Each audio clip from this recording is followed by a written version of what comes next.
بسم اللہ الرحمن الرحیم۔ تیمم کا بیان۔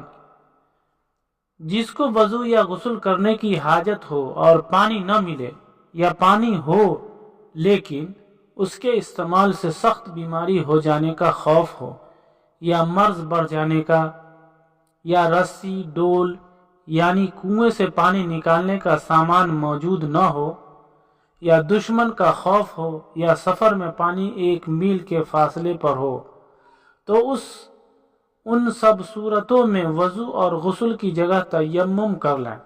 تیمم کا طریقہ۔ تیمم میں نیت فرض ہے، یعنی اول یہ نیت کرے کہ میں ناپاکی کو دور کرنے کے لیے یا نماز پڑھنے کے لیے تیمم کرتا ہوں۔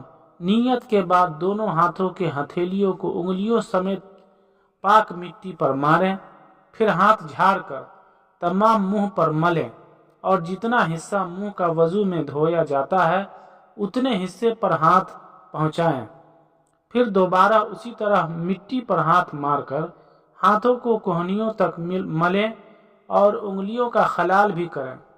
وضو اور غسل کے تیمم میں کوئی فرق نہیں ہے، اور جتنی پانی وضو اور غسل سے ہوتی ہے اتنی ہی تیمم سے بھی ہو جاتی ہے۔